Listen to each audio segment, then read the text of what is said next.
Well, thanks, guys. Congratulations for being here. And wow, what an act to follow. We've been sitting up there tonight listening to the other speakers and wondering who organised this program and punished us by going now. So, anyway, you'll have some sympathy for us, right? But, we find this a really, really huge privilege to speak for the other diamonds here and, just to be amongst, some of our absolute heroes in this business. So we definitely take this, pretty seriously. We feel pretty privileged to be here.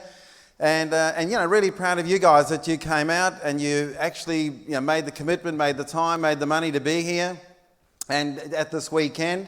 And as you'll hear from our story, events like this have been absolutely fundamental to what's made our story and what's made this business work for us. We've been in the business for 28 years and we've been diamonds for 20 years. We've been Crown Ambassadors for more than 13 years.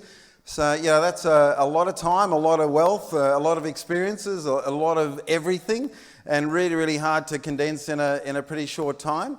But, we're very passionate about this business because we went diamond. We put diamond together in 8 years, which is pretty, bizarre when you actually hear what we were like.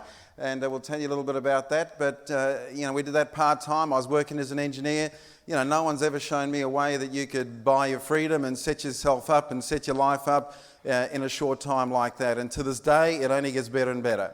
So we absolutely sold out, absolutely passionate about this business and, really, really fired up and gone through a unique kind of cycle now because 3 years ago, our daughter joined the business. We have 3 kids now. Actually, now the youngest is 19, but like 19, 21 and 23. And the middle one, the 21-year-old, our daughter joined the business when she was 18. So, we'll share a little bit of those experiences with you. But we've been out, in the last 3 years doing exactly the same things you were doing last week and the same things you're going to be doing next week. And the experiences are exactly the same. Makes no difference, for us or for you. People say no exactly the same way to us. Literally last night I was out showing a guy the plan and, his response, I don't know about what sort of responses you got. I haven't had this one for a while, but he was, nah. I said, excuse me? And he went, nah. Really good classical Australian explanation. I was, nah. And after about 4, nah, was not interested. And I'm thinking, seriously, I'd driven there. My car was worth more than his house. I felt like taking my wallet out there and then and just buying his house and burning it down in front of him. So we got exactly the same experiences as you, every single week. It's the same people. I think they recycle the same people through all of us, right? But, it's just a pretty amazing experience. And I'm just going to go through a few minutes of the kind of beginning our experience because, and then hand over to Deirdre. But, we started this business in Sydney. We actually met in Queensland at Queensland University and we were both doing engineering. There was 400 men and 2 women, except I didn't know there was another woman. I thought there was only one woman. When I saw Deirdre, it took me a while to figure out there was another woman because she kind of looked like a truck driver. But no offence to any truck drivers, but just wouldn't want to marry you, So anyway, when I had a look around the university class there, I got pretty focused and so it wasn't hard. And that's where we met and really, first of all, just became best friends. We ended up in Sydney because getting a job as an engineer was just about impossible at the time. Ended up in Sydney.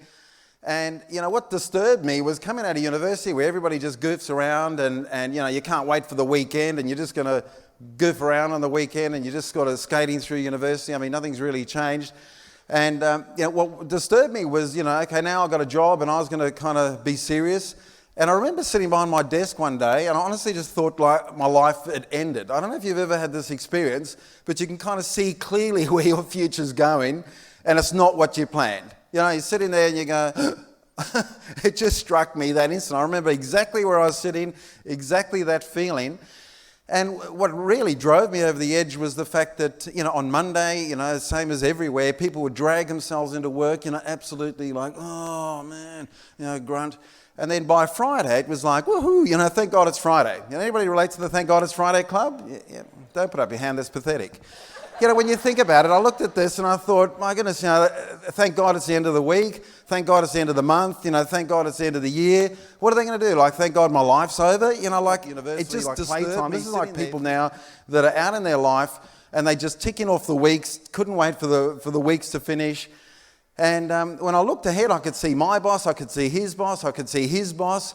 And I don't know if it's struck you, it just amazes me how many people we show this business to, and they're heading down a track and they can't even see where that track is, and it's staring at them every single day. I could see those bosses, I could see their lifestyle, and I didn't like it. You know, like my boss, his boss, his boss. I mean, my boss had a slightly bigger office, slightly bigger pot plant in his office, slightly bigger credit, business card with his name embossed, and slightly bigger car, slightly bigger house, lot bigger wife. And I definitely was not interested. I mean, that's what I could see clearly. That was my future. And, it's really, really basic, isn't it? Like if we got a beach house here, you can see we walk along the beach. If you follow somebody's footprints on the beach, you're going to end up where they're going, right? I mean, it's not very complicated. And when you look ahead at that was where we were when we were showing this business. Like we were really looking, really looking for an opportunity. We'd wake up and look at the newspapers for any business opportunity, any part-time work, anything. I was taking photographs in restaurants of people at night, when you're trying to have a meal, these people come to annoy you, like, what do you no, like it was preparing me for rejection there. And, Deirdre was about to get a job going out selling flowers in restaurants. On the weekends, we were delivering junk mail in people's mailboxes. Used to wear a mask so no one would recognise us and race down the street and deliver junk mail. Like we were doing anything, everything to get ahead, to try to get out of it. And at the time, this guy that I was working with, I was sitting behind my desk, and this guy, Warren, he was a metallurgist. Really exciting office, this. Like engineers and metallurgists. Whoa, that was unreal. A bit like tonight, And I was sitting there, and Warren comes and he stands over my desk, and he's literally shaking. This guy never spoke to me, and he's like literally shaking, and he's spraying all over me. And it's like, you're still interested in making some money? And he invited me to his place on Tuesday night, bring your wife over. And I said, it's not that shonky Amway, is it, Warren? And he said, no, it's not shonky. He managed to kind of get that out. So I went home, said to Deirdre, we're going to Warren's place on Tuesday night. And she said, it's probably Amway. And I said, no, he said it wasn't. He didn't say it wasn't, he just said it wasn't shonky. So anyway, we show up at Warren's place, and we're sitting there, and we next to this other couple on this tiny little couch, like we could hardly move. They're really negative, maybe like the person next to you tonight, you kind of feel like you need a shower.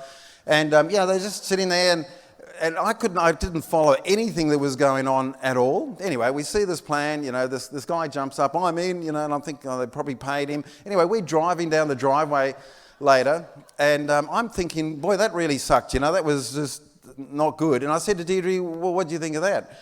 And she said, I'd never show my friends that. And so, we're married, so we take the opposite view. So I'm going, well, it wasn't that bad. And from that minute, I started defending something I didn't even like. I didn't even understand it. And, then I do the normal big, masculine thing when next day at work, Warren says, well, what did you think? I said, well, Deirdre's not that interested. So anyway, he persisted and finally got us along to like a weekly open, and just in Sydney, a real small one, and literally skid marks out the front. We still got the gravel rashes where they dragged us in, and there was only about 30 people there. It was really weird. It's really weird what sticks in your head. And I remember thinking, oh, it's amazing. Like, look how many people are in this thing. Like, it's unbelievable. And we were in the third row, and I fought all the way there. Like, I'd never, in our whole relationship, I'd never known her to cry. And she was bawling the whole way there. Don't join, please. She's bawling. So by the time we got there, she was exhausted. She falls asleep, like dribbling all over me. And I'm sitting there. And as they start to, the room's kind of getting a few more people in it, I'm sitting there and I'm starting to, get nervous. Like, this is like building up to something, I'm going to get got, at the end of this thing, or something weird's going to happen. And I remember the feeling like as clear as day. And anyway, this professional guy gets up and starts to show the presentation. Anyway, we left before the end. And I just, I just don't like crowds. I didn't relate at all. It was obviously a people business. I was not a people person. I was an engineer. Engineers are not people. People, obviously, if you don't know engineers. Everybody there was happy. That really disturbed me. I thought, what is wrong with these people? They're frontal lobotomies or something? Like, everybody's happy. You know, it's like, this is like funny farm, a weird place. Like, what is this? Occasionally at work, you know, when I was in my office, occasionally at work, somebody, well, no one was ever happy. Occasionally they had a smile or something, but it was actually wind, you know, like, and so I feel really uncomfortable around all these, you know, happy people. And I thought, you know, escaped that, got home. And I just want you to think about this. You know, next week you might have somebody at your open meeting that walks out before the end. I'm not quite sure you're thinking, oh, yeah, there's the next Crown Ambassador that's going to pop out. You know, like, but we were. And it's just, you know, the power of that little function still stuck in our head just as to how functions are so powerful, because I didn't understand anything else in that meeting at all. But I went home and I started to think about it a bit. Deidre went to sleep, of course. I woke up the next morning, went to work, and there I was staring at my boss. He'd been there an hour before me, he was going to be there an hour later than me, and that was my future. You know, it's not rocket science, eh? And I looked at that guy, and already at, you know, 8 o'clock, 8:30 in the morning, he had this stressed face, you know, tie bit undone, and, you know, that kind of corporate look. You know, you can't be happy in the corporate scene, you know, and get a promotion. I mean, they think there's something wrong with you. You've got to look serious. You want to get ahead and serious, you know, like that kind of constipated look. By the way, some of you do really well in the corporate scene. But anyway, like, so I looked at him and I was staring at my future. I couldn't understand anything that happened the night before, but I thought, you know what? I didn't understand it, but whatever they were on, I wouldn't mind being on. And I went back and had another look. And from that, you know, we actually got started, obviously, and, you know, blazed away. Our first month we did 0, our second month we did 3%, our third month we did 3%, our fourth month we did 3%, our fifth month we did 3%, our sixth month we did 3%, our seventh month we did 3%. But now we actually, our first time we did 3% was just our own product use. And I thought that was kind of weird. We got recognised for buying some product, you know, like we got a recognition, hey, stand, clap, 3%. Anyway, we got this little pin, and I'll never forget the first function I went to where people started, you know, getting their little pins awarded to the little 3% pins and things. And I thought, oh man, this is weird. This is like the Boy Scouts or something. And then the minute we got our first 3% pin, like I absolutely kept it forever, surgically, you know, attached to my nipple, you know, like it's... And anyway, after 4 months, 5 months, 6 months, 7 months, 8 months, 9 months, 10 months, 11 months, 12 months with 3%, 13 months with 3%, 14 months with 3%, 15 months with 3%, 16 months we were with 3%. Well, by then, the pin looked different, like it was growing hair, so people thought we'd changed pins, you know, like, oh, changed pins, yeah, moving up. Anyway, we just had to shave it occasionally. But it was just like... And you think, well, we probably weren't working. No, we were working. We were new in Sydney. We didn't know anybody. I was not a people person. I was a complete social retard. I never spoke to anybody. When the phone rang at home, Deidre would answer the phone. When she wasn't home, no one would answer the phone. It just rang, you know. I actually thought that was normal, dead set, until I started telling people I never answered the phone because there'd be people there. Then I thought, okay, maybe I am strange. But I mean, I was a complete retard socially. I just did not talk to people. If I went to a party where I knew people, it was all my friends, I'd sit in a corner. If somebody came over to me to talk to me, that's great, you know. So I just didn't relate. It took us a long time to get going. Didn't know anybody here. Most of our friends, you know, were back in Queensland, and they'd either, you know, in jail or joined the police force or something. But you know, we were really just kind of battling away, going out 3 or 4 nights a week. It was really, really strange how, when I look back now, how could you be that ineffective? But what kept us going was coming along to these functions and seeing people and seeing other people, seeing people a lot smarter than us doing this thing, and seeing people a lot not as good as us doing this thing. I'm thinking, like, surely if they can do it, I can do this. You know, like, it just absolutely, I was absolutely sure that one day this thing would crack. And our first weekend that we went to, like this, it just kept us in the business. We're a little bit tense, you know, maybe like some of you guys, if it's your very first function, you're still not quite sure what's happening. You're scared to look around in case you know somebody, and, you know, I hope nobody knows me. And by the time we came to our second one, everything had changed. By then, we'd just done, we'd had a lot of CDs go through us, we'd been a few functions. By the time we came to our second weekend, we'd been in the business for 17 months. And I guess we were just ready, you know, like we just were ready. It wasn't even anything anybody in particular said. I remember one couple getting recognised, and I thought, dead set, if they can do it, I can do it. It's honestly all I can remember that weekend. And we had 2 people at that weekend. And at the next weekend, which was only 75 days later, we had 48 people, and we were 21%. And that just from that business is created in that 2.5 months. Out of that, we got 5 of our legs towards our executive diamond business. And, when I look at it now, the only thing that changed was our attitude was whatever it takes. It wasn't, before that, it was, well, we'll do our best, but our best wasn't good enough. And when the attitude was, we'll do whatever it takes, we're literally going to have a good group at the next function. And that was anything that changed. The products didn't change, our upline didn't change because he'd already quit. I'll tell you a bit more about that later maybe. But, we didn't have any different support, nothing had changed, the CDs hadn't changed. Literally in that one function, in one weekend like this, we had changed. And we made the decision that this was it and we were sold out. So, from that basically just came the foundation of our business. So we're really excited for you guys being here because you're definitely in the right place at the right time.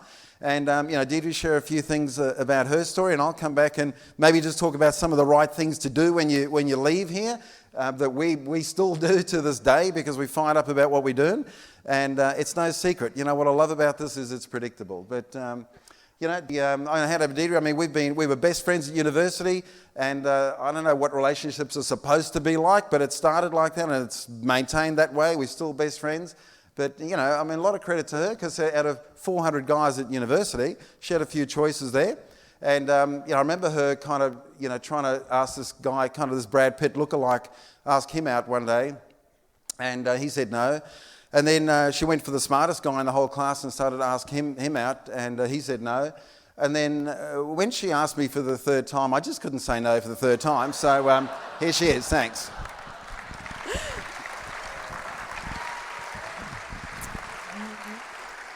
It wasn't quite like that, but you understand. I mean, he was, when Mitch says he didn't answer the phone, people come up to me later and they go, is that true? Is that true? And I go, yes, it's true. He really did. I have been with him walking down the street and there's been a friend of his coming towards him and Mitch will go, cross the street now, quick. And it's been his friend, for heaven's sakes. So when we saw this, I didn't like it. As Mitch said, I really hated the whole idea. But more importantly, I just knew that we couldn't do it. Because if he didn't talk to people and I wasn't much better, how could you possibly build this business? And so I just knew it wasn't for us. But a lot of things happened. I'm just grateful that Mitch kept researching it. That's what engineers do. They just keep researching it. He just kept researching the business until he could find nothing wrong with it. And then he finally got in. But I'm grateful because it really has changed our life untold amounts. But I'll just back up a little bit. Before we saw this business, we both had jobs in Sydney at the time, and we worked really hard in our jobs. In fact, we worked most weekends as well on overtime, and we just saw that was the way to get ahead.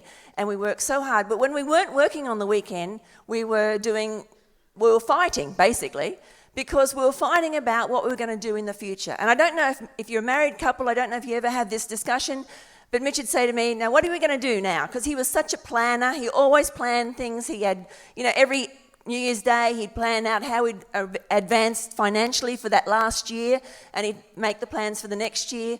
And that was before the business. And so he's always asking me, what do you want to do? And I'm a phlegmatic, so I'm not real great on making decisions. Phlegmatics, they're just easygoing. They're not real, make decision people.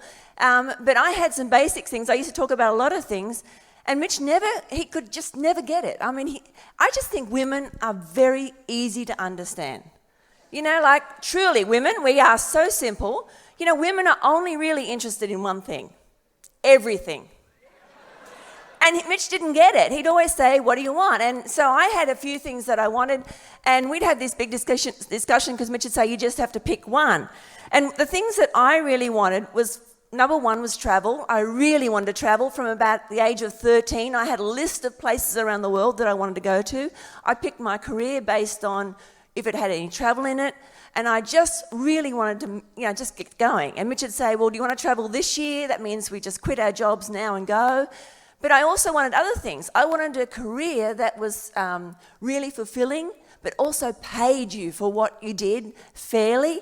I mean, where I was working, I knew that I was getting paid less than the same guy doing the same job in the next cubicle because, I was a married woman and he was a guy. That was the difference. And still today, there's an 18% difference, I understand, between women and men. But I wanted a career that was fair and it was challenging. I also wanted to have when we had a family, I wanted to be able to raise my own children, not to put them in childcare, to be at home, to be like at home with them all the time. And that's a hard thing to do nowadays. Well, it was a hard thing to do back then too.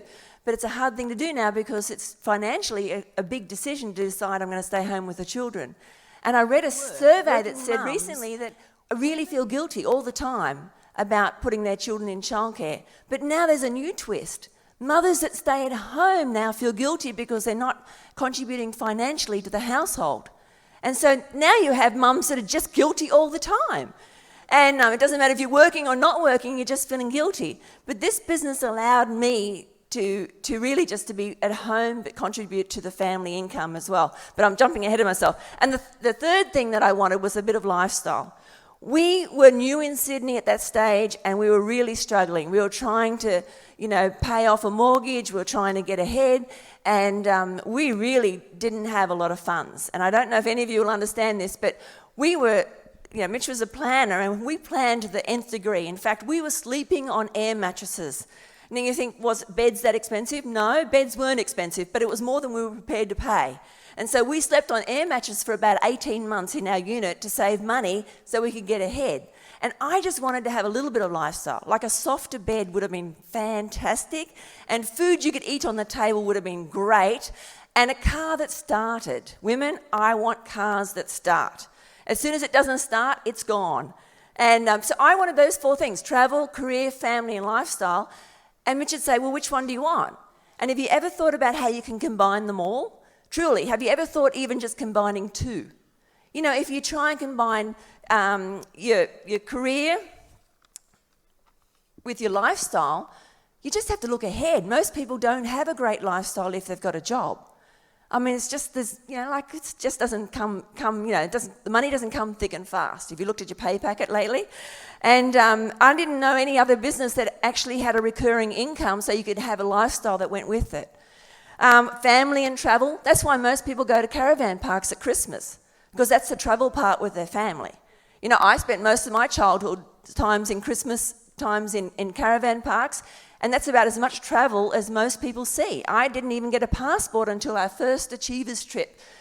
Amway took us overseas. That was my first passport ever. How about career and travel? If your career lets you travel, usually it doesn't, let you take your spouse. And so the great thing about this business is you can travel with your spouse and they pay for them to come along as well, which is great. Or family and lifestyle. Most lifestyles need two incomes. And so you need to be working to have a lifestyle that's really, just a little bit more than, peanut butter and bread. And we lived on that before. A career and family, that usually doesn't happen. Have you ever thought about that? You can't usually say to your boss, hey, tomorrow's little athletics and I'm taking the day off. I'll see you the next day. They don't really handle that very well. Or you can't just walk up to them and say, well, tomorrow, I'm doing tuck shop duty all day. Or I'm reading mum tomorrow, or anything like that. They don't allow for things like that, so you can't really combine it.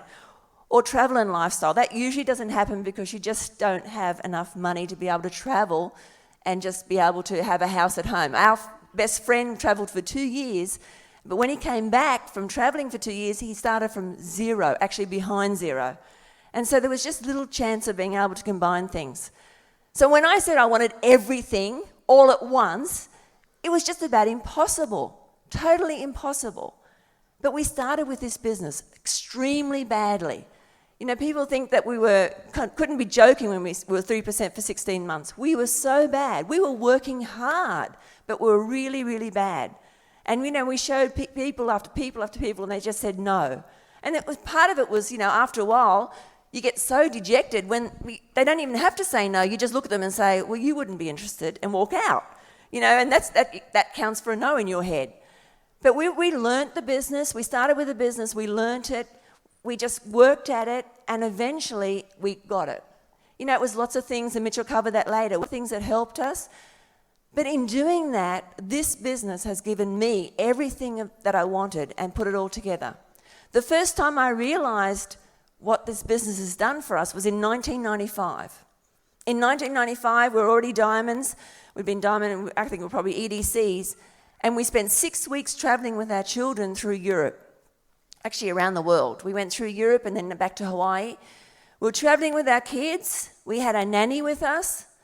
And so we had a bit of lifestyle. We were staying in great places. I mean, the last week we were in the Waikoloa Hilton in Hawaii for the week.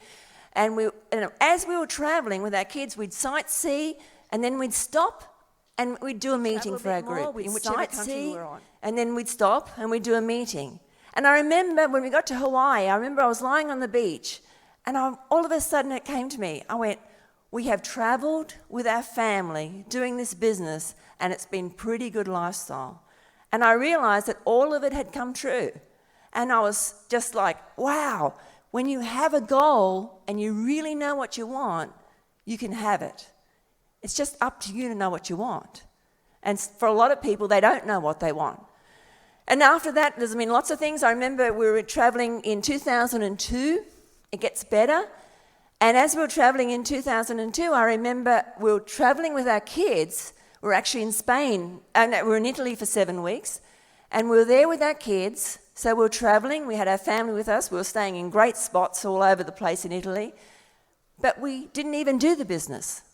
We didn't talk to anybody. In fact, we went there with no phones, no computers, no contact to anybody. And our business grew while we were away. So the business happened, but we didn't have to do anything to it while we travelled for 7 weeks. And then last year in 2009, it got a new twist. We were in Tokyo.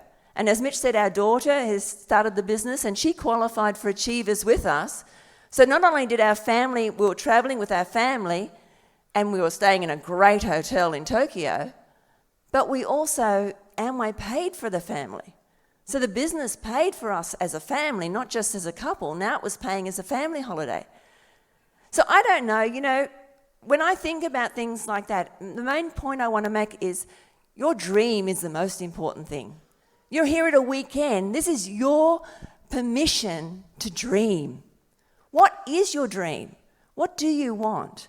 Maybe my 4 things aren't your 4 things. Maybe none of them are. Maybe you have something else. Maybe you have a special couple of things that you'd rather do.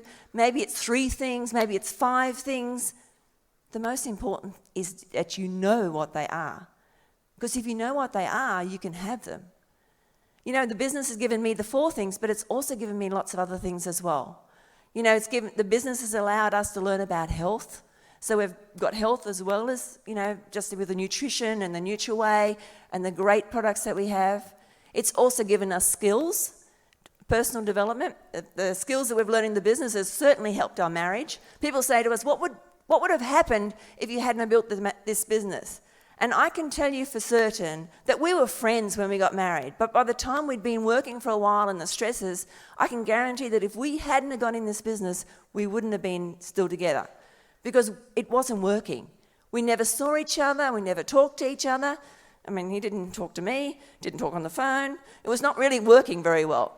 But this business gave us skills and taught us how to communicate to each other and how to have a great relationship. This business has also helped us with friends. Mitch got in the business and he says, he didn't care about friends. That's absolutely true.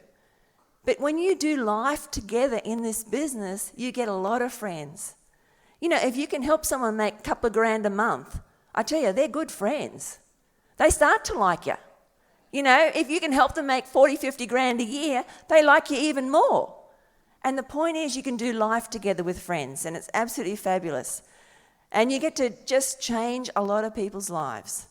You've had a lot of speakers from all over the world this weekend, and it's absolutely fantastic. I've been hearing some of them. But, if you think about it, just think about someone next door to you or someone in the next suburb, how you can change their lives. Last month we were in Budapest and we're talking with a couple that we know in Turkey. They're emeralds in our group. And they've been in the business like maybe 10 years, maybe a little bit more. And we were just chatting about how this business has totally changed their life. When we first met them, they lived in a tiny little apartment. They had 1 child, that's all they could afford. They had no car, and they had water every second day. They built this business, and she was saying to me, you can't believe how happy we are. Just at Emerald, we now own a townhouse with a backyard. We now can afford, they had another little girl, she's 5 years old. We have 2 Mercedes cars, 2. And she said, and we've just come back from New York with a holiday with our family. She said that would have been totally out of the picture without this business. Now, you can just change a lot of people's lives with this business. So, I don't know what your things are. I just hope by the end of this weekend, you just write them down. What do you want? Because I can guarantee you that if you know what you want, then there's so many great leaders here that can tell you how to get it. That's the easy part. The hardest part is knowing what you want. But whatever you want, you can have it. And I'm just grateful that when Mitch saw this business, he took the opposite view because of me and how negative I was. And I just got to explain that I was negative because I just had a preconceived idea about what the business was based on what I saw when I was a child.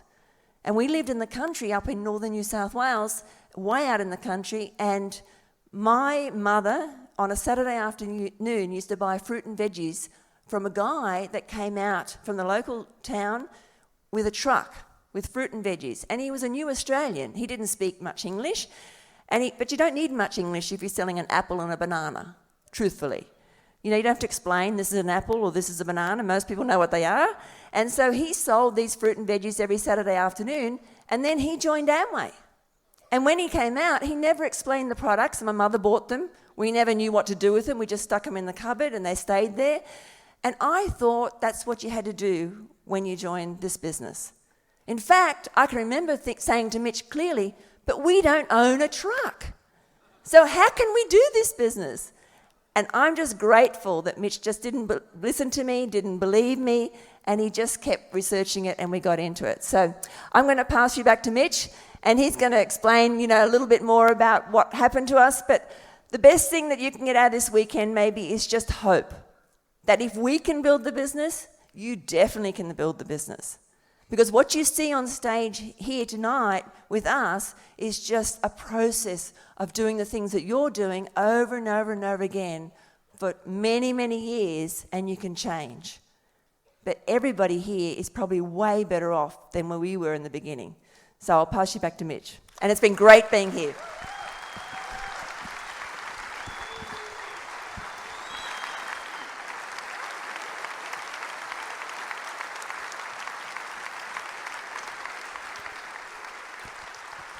Isn't she cute? Very expensive, but cute. Well, like Deirdre, I had preconceived ideas about the business. I'd been shown 3 times before that time that we joined. Twice by, absolute weird people that I had absolutely no respect for. Once by my best friend, and all 3 of them I had kind of kicked out of the house. I thought they wanted me to become an Avon lady in long pants or something. I had never seen the business properly, so... it is really weird. When you're out there showing the plan and you get a reaction from somebody, always remember, where you're at. It's always the right time when it's with you if you've got a goal. And I guess you are pretty close to the end of the weekend now. And, what Deirdre was talking about is having your dream. I think that's the hardest thing. I think it's the hardest thing, having clarity about what you want. And that's the goal of a weekend, is to get clarity. What do you actually want? Now, for us, the biggest clarity we got was the nightmare first. I could see much more clearly what I didn't want than what I did want. And, I've just found it's a real effort to actually get your dreams clear, to actually really, really, really, really get a dream. Like, really get dreams. And, when we were 3%, we're sitting in a function like this, and somebody said, write down 100 dreams on a list. We went home to that little unit that Deirdre was talking about that had literally, we were sleeping on air mattresses. We had 2 bricks, a plank and a telephone. We had a table that had been given to us. We had 5 chairs, all different, and people would come and go, how come you haven't got a set of chairs? Because people either gave them to us or we found them on the side of the street on garbage nights. We had a black and white TV that had half a screen working. We found that out on the street, been sitting out there for a few days raining. We went down at midnight one night, picked it up and brought it back, turned it on, stood back, thought it was going to blow up, and was, half a screen, black and white. Wimbledon was on, I think it was July, and these little short fat people playing tennis.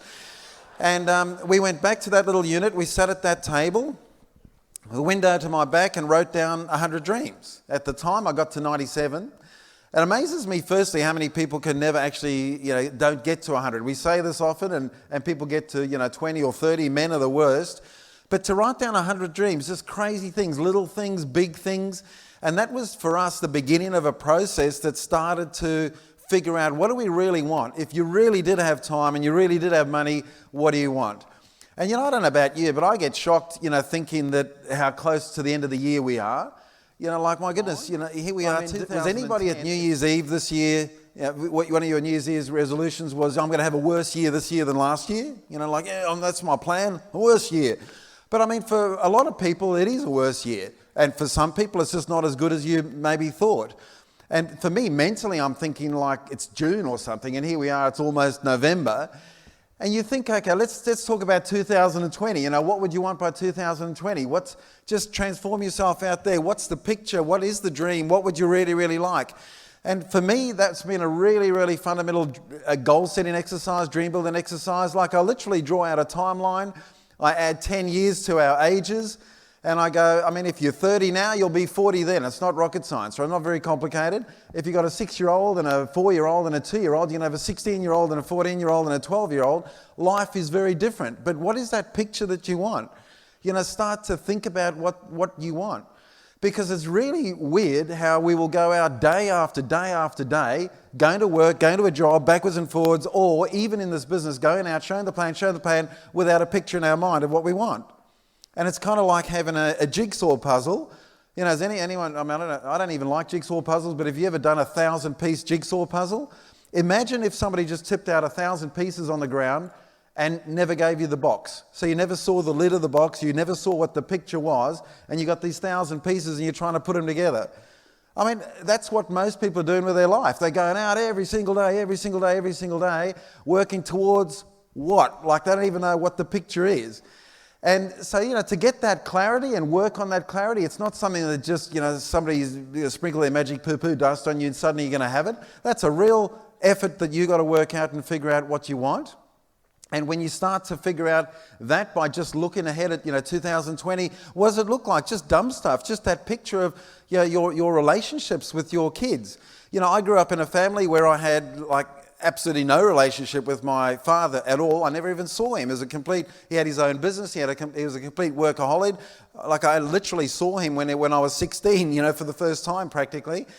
And, you're dad, aren't you? And he would never have known where I even went to school. If they said the school was on fire, go pick him up, he wouldn't have even known where I went to school. He'd never been to any event, never been to anything. So for me, one of the pictures I had in my mind, you look out 10 years, what is that? Is relationships. What relationships I wanted with our family and with our kids. And I'll talk about that a little bit and some of the things we wrote down in our dreams. But, you look at that, just practical dumb stuff. Your house, what sort of house would you like to live in? Maybe you like where you live now. I don't know, does somebody here really love where you live now? You really can't ever imagine moving? I'm sure some of you would have a really, really nice place now. Just if you saw on the slideshow there, the beach house that we bought in Queensland. In fact, when we were 3%, we wrote down on our dreams list, and here's a copy of our 100 dreams, our original 100 dreams when we were 3%.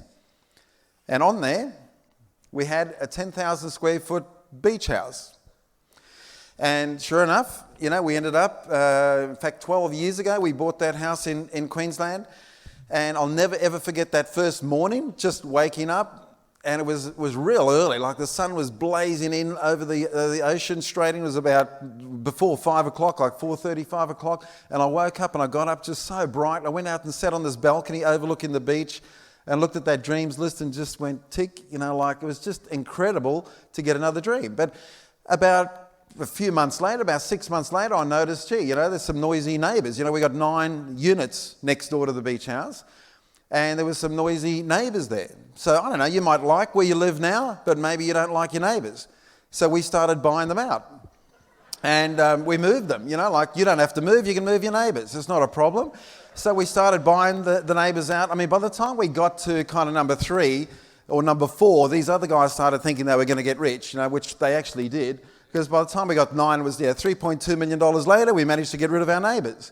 and then we could put whoever we wanted in there. Got a whole lot of guys from our church, so there's any things that happen in there like Bible studies and things happening at night. There's no more parties, nothing happening. So you might like where you are now, but what sort of practical things? Where would you live? What kind of car would you drive? Just those sort of things. Start to get a picture of what it would look like. And maybe, for us, it's all so relaxing. 2020 is such a long way away. You can fool yourself, fool your upline, fool everybody. It's like 110 months away. 60 seconds in a minute. And it's a minute months. Like it's just like it's going to go in a flash. And there it is. And in most things, you can't achieve anything in a time frame like that. And there's one thing I'm really grateful for the global financial crisis, is what value it's put on this business and how powerful this business is. If you're trying to think of a way in 10 years of setting up a recurring income of $100,000 a year, how would you do that? And, Kumar got you to figure out some numbers, but how would you do that? It's amazing. You think about what asset value you would need to create that. You need a couple of $1 million of assets created in that 10-year period. You work it out, like a couple of $1 million divided by about 100 months, that's all it is, 110 months. You need about $20,000 a month after tax you'd need to save for 10 years to have about $100,000 a year recurring income in 10 years' time, right? You think about $20,000 a month after tax savings. You've got to put away $20,000. How was last month for you? Going all right? So, just the value that you put on this business as to what you can get out of this business, that is a nice, really big, healthy emerald ship if you want to set that up. And it doesn't take 10 years to set that up. And just so you realise what power this business has if you really, really want it and you're really prepared to sell out to it and you really believe it. Because people join you, they don't join Amway, they don't join IDA, they join you. And when you see a clear picture and you believe, then people can feel that straight away. And that's absolutely critical. That's what your dream's all about. It doesn't have to be, something warm and fuzzy. In this day and age, it can be pretty practical. Like how else are you going to do it? We're fortunate now. From zero to Crown Ambassador, truthfully, we did nothing other than build this business and own houses. Like we owned a house and we'd buy another house and that sort of thing. We didn't do any other investments and things of any significance. And, since then, you make a lot of money, you've got to do something with the money. We're fortunate to have a lot of money in shares and real estate and other things. But you've got to be kidding if you think in real estate or shares or whatever, that is your future. Like, I don't know what brand of dope you're smoking or something, but that's just not going to happen. It just doesn't happen. And, what I love about what's happening right now in the economy is people put value on our business. So, it's pretty amazing. It's just an incredible time.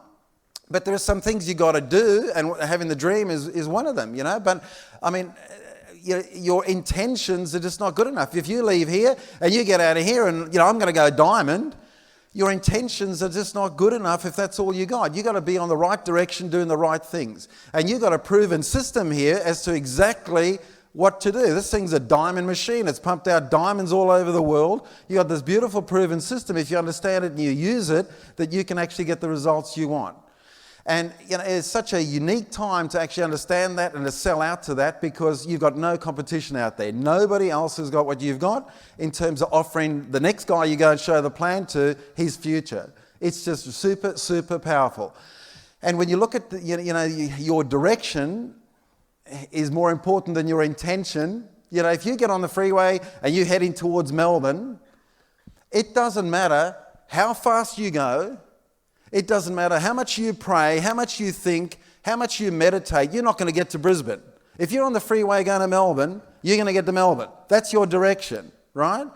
And if you want to go to Brisbane, but you're on the freeway going to Melbourne, it doesn't matter, man. You can meditate, bring in the cosmic forces, I want to go to Brisbane, what am I ready to do?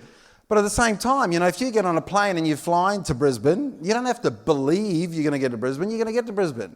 It's not a big belief thing. It's not like I believe I'll get to Brisbane. You're just going to get to Brisbane. If you're on the right direction, if you're on the right track, you're going to get there. And there's some beautiful, predictable things in this business. Like if you're less than 21%, could you just stand for a second, please? If you're less than 21%, just stand for us. Congratulations for being here. It's awesome. Stay standing. You're in an amazing, predictable business. Now, just have a listen carefully. Stay standing if you've been in the business for 12 months or more. If you've been in the business for 12 months or more, just stay standing. That's great. Congratulations, persistence. That's one of the first things.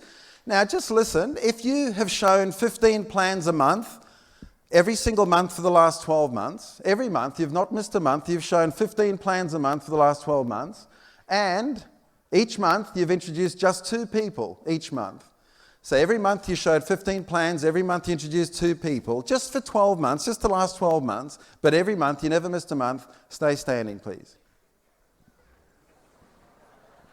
I don't think anybody's standing, right? This is not rocket science, it's not complicated. What does that mean? Well, if you showed 15 plans a month and introduced 2 people, this time next year you'd be 21%. You know what that represents? Like an asset you've created of $300,000 or $400,000 asset. That's like a $30,000 a month you've stashed into an asset creation. That's amazing. How else are you going to do that? By showing 15 plans a month? What's 15 plans in a month? If you did 15 of anything in any career, you wouldn't even stay employed. In our business, 15 plans a month, you've got to be kidding. And it's not 15, did I say 15 awesome plans to 15 awesome prospects? Did I say that? No, I said 15 plans a month. You know, it's like, here we are, and you can shop here, or you can shop here, and if somebody wants to buy something from you, you can. That's a plan, you know? And a response from somebody is not, woohoo, let me, and it's kind of like, oh yeah? 2 a month go, yeah, all right. 2 people a month, and you create an unbelievable asset, an unbelievable income-producing machine that's going to change your life like that. And sometimes, you sit there looking for the secret, and you're looking for the dream, and you're waiting for the dream, and you hear these speakers, and it frustrates you because the speakers talk about having a dream. I went to a function, and I got this dream, and then I made it. And you sit there, and you're thinking, and you say to your partner, did you get it? Did you get the dream? Did it strike you? No? Oh, well, maybe next time, okay? You're just waiting for this lightning bolt to strike you. It's pretty basic. It's pretty basic. You go show some people, you show a pathetically small amount of people, like 15 times a month, and you have a couple of people join you. And did I even say that they got to join you and they got to stay in? That doesn't generally happen either. You know what I mean? This is pretty amazing. So if it's not your intentions, it doesn't matter. I intend to be a diamond. Yeah, it's like, I intend to have a good marriage. Well, it's not your intentions, what you actually do about it. If you don't do some things about it, if you completely neglect your marriage, let's try that how about we neglect our marriage for 12 months, just for an experiment, just try it, just totally, how about your health? A lot of us in this room have great intentions about our health, we don't actually do anything about it, but one day we're going to do something about it. One day, it's just not that complicated, but why is it that we don't stick with it? So I just want to leave you with 3 things that, I found useful. And, our daughter joined the business 3 years ago. We actually have made a lot of money from this business, and we've created a lot of time. And our passion to do those things was to have the freedom so we could support our kids to do whatever they wanted to do. Honestly, we never lay awake at night thinking, wouldn't it be great if our kids joined the business?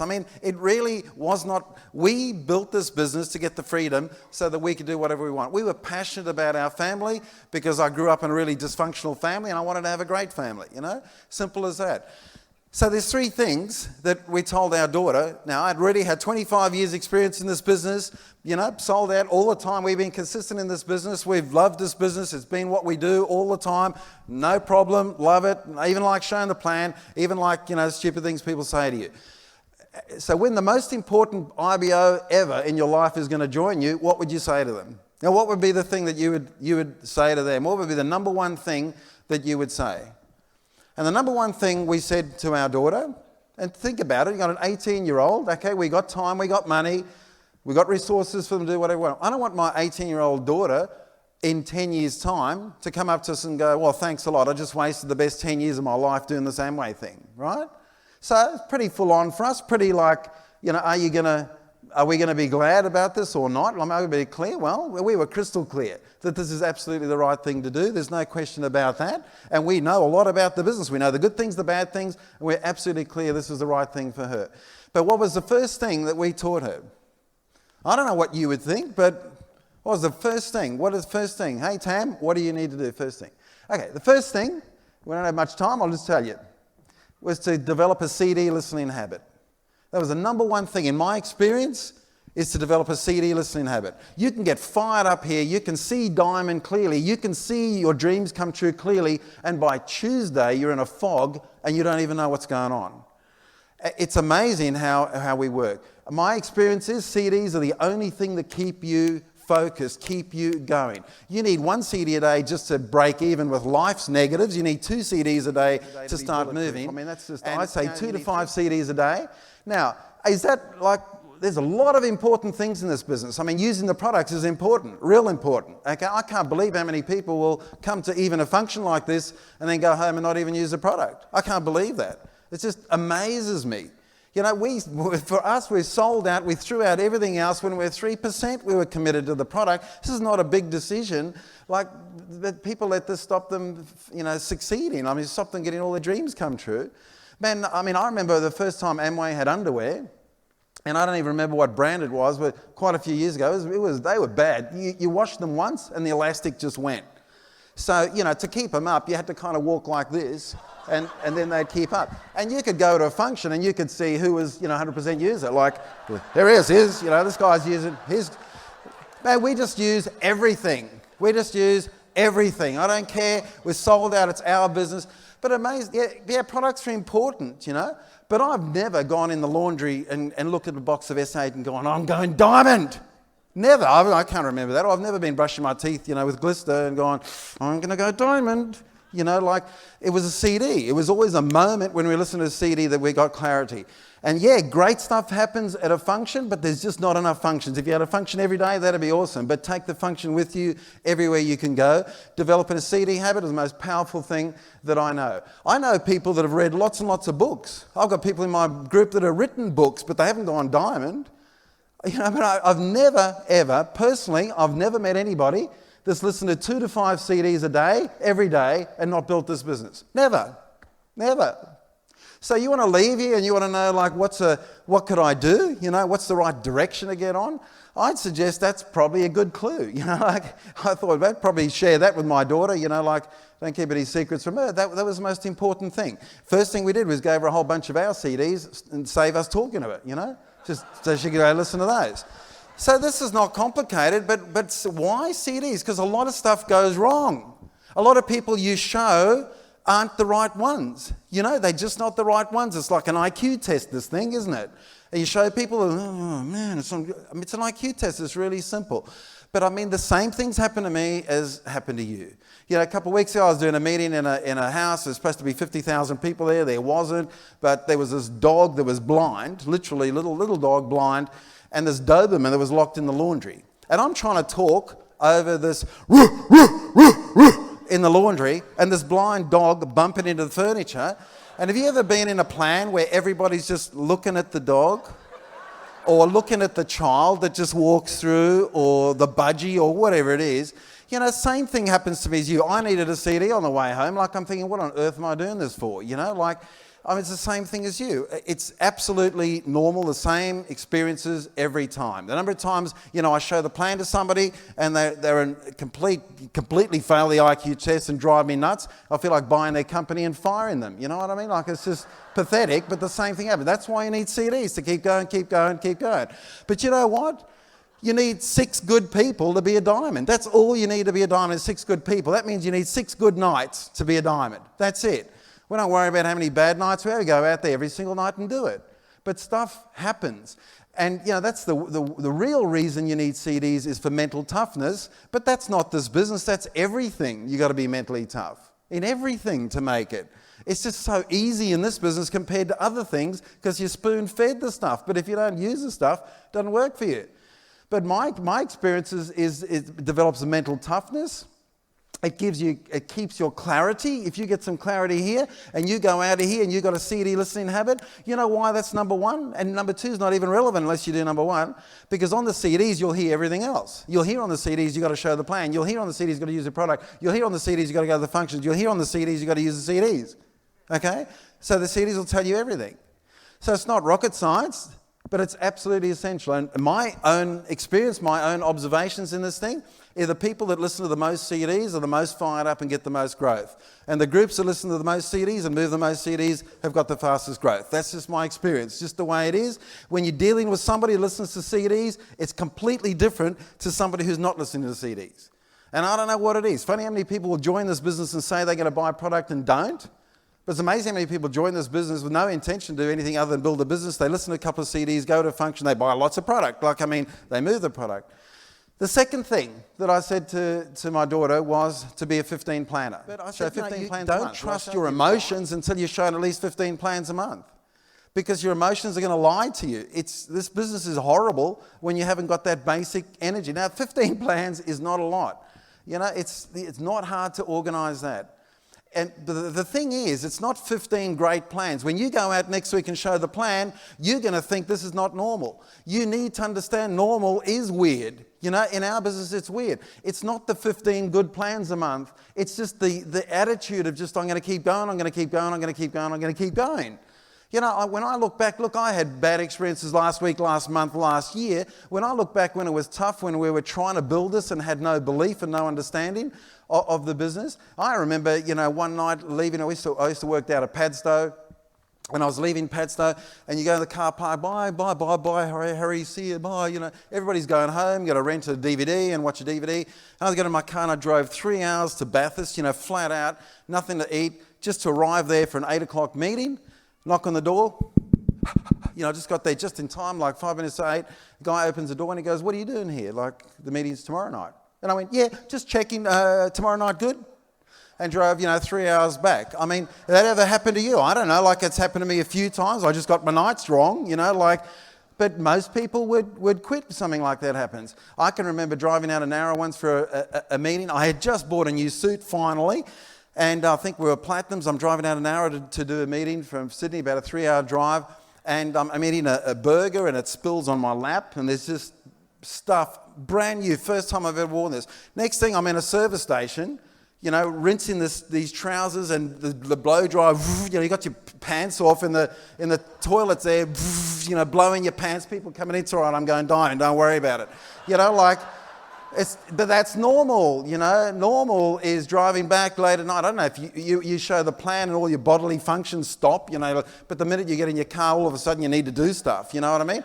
And I can remember stopping on the side of the road and just, some relief, and then realising the handbrake wasn't on and the car's rolling away.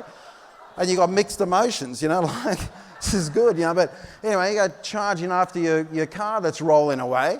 That's half the reason people quit the business is the weird stuff that happens, not the people, not the plan, not the business, right? Anyway, the third thing that we taught our daughter was about the functions. Make a decision once, you're never going to miss a function. Stop negotiating every single week, will I, won't I, what am I going to do? It amazes me if people will spend time and money to be at something like this, and then next week you can't even see them at the weekly open. Like, I'm going diamond. Okay, see you Tuesday night. Tuesday night? It's weird. That's not right. Anyway, just make a decision. Once you're going to go to every function, simple as that. And the other thing we told her about functions was, until you've got 20 people at a weekend like this, don't judge your business. It's going to be up and down, all over the place, up and down. When you've got 20 people, you've got a critical mass that's going to get going. You've got plenty of time between now and the next weekend to get 20 people when you think about it. Just think about 20 seats you've got to fill. In whatever it is, 3 months, 4 months, you've got to find 20 people, not 20 people that are going to get an Amway tattoo and sell out to this for life, 20 people that are going to come along and look at this thing. This is a good look. You come along to a weekend and look at it. This is not committed, animals. This is people just come and have a good look, okay? And out of that, you'll find the base of the people that you need. And, for us, that's just, in our experience, that's the things we focused on, the things that drove us. And we were so grateful that, whether an upline quit or our first person quit, I don't know if you've had your first person quit, but when they do, celebrate, you're right on track, you're going diamond, I remember when my best friend quit, great. I remember when we got home after an awful night out, and my sponsor had left a message on the answering machine. Some of you don't even know what an answering machine is. You weren't even born when they had them. And our sponsor left a message saying he was quitting. And I remember thinking, wow, it was late, we were hungry, we hadn't eaten, we had 2 no's that night. And I was so grateful because it made it our business, you know. And somebody bumped into our sponsor not long ago and told him what had happened. He's a bit disturbed, you know. So, you know, but it's what kept us going. And, you know, at the end of it, to be a diamond, whatever the price, you got to have 6 good nights to be a diamond. You've got to find 6 good people to be a diamond. And you won't believe what it's like being diamond. There's nothing like the day you go diamond, and from that day onwards, your life is completely different. I can't even explain it. It's completely different. Just the experiences you have. For us, you know, we've managed to get a lot of wealth and a lot of nice things and all that. I would swap all of them, kids, being a tuck shop dad, you know, dumb stuff like that. You know, I used to go to the tuck shop. I was always the only guy in the tuck shop. And when they were small, when they were older, they didn't want you there. But you know, like, it was great being there. I was always the only guy. You know, you're wearing your apron, and the school would love it when I'd come because the turnover in the tuck shop would go up because I'd run quizzes with the kids, you know, like spell freedom, you know, and hand them prizes and stuff. And yeah, the kids would absolutely love it, you know, like, and you know, we're joking with one of our kids the other day. Remember when you were small, and Deirdre and I were like feeding him egg, like he's just eating solids, and we turn around and get something come back, and he's got egg on his back. And we go, how'd you get egg on your back? And he went, it's a miracle. Like, and he was like 2 years old or something. I think, you know, to be a father and see those first moments with your kids, most fathers never ever see that. They don't ever experience that stuff. They sit in an office with some people they don't even like and don't even respect. You know, that freedom that you can get by just selling out and doing the right thing for a short period of time. And that's all it is. If you just got some clarity, with clarity comes sense of urgency. And it becomes really, really easy to get that sense of urgency. You just want to work on your clarity. But, you know, you get best clarity while you're moving, while you're listening, while you're working, while you just keep moving. And just to know what you got in your hands is an unbelievable, powerful, powerful thing right now. And, you know, for us, like, just creating those experiences with the family like I talked about, Deirdre mentioned, you know, we've travelled every single year. We've had 6 or 8 weeks away with the kids. We've built this business hard and fast at times, then we've had time off. And we've had 6 or 8 weeks away with our kids ever since they were small, like over the summer holidays. We've literally left our phones at home, left our computers at home, left everything at home. We've had no communication. There's one person, a lady that works for me, that knew where we were, and she would know her job would be in jeopardy if she told anyone. And, you know, for many years doing that, honestly, I don't know many people that have ever been able to do that have ever had the freedom outside of this business. It's just virtually impossible.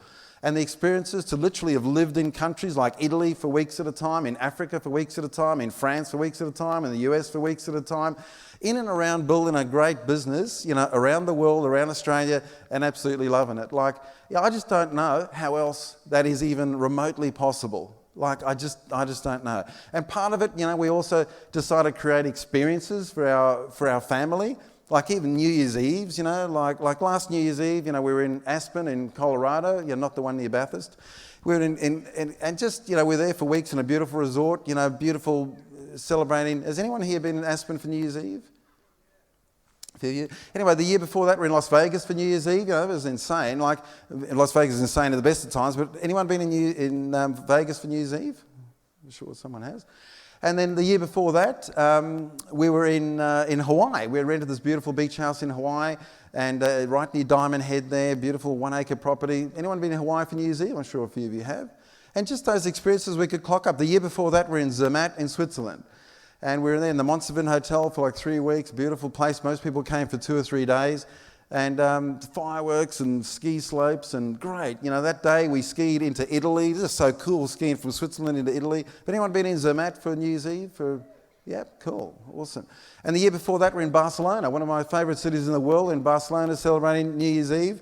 And this is a magical place. And then the year before that, we're in New York, right in Times Square, the Marquis Marriott, watching the 100th anniversary of the ball drop, about 3 million people on the ground. I remember clearly because we were 10 days in that hotel. It was like $4,000 a night. And anyone been in New York for New Year's Eve? I'm sure a few of you have.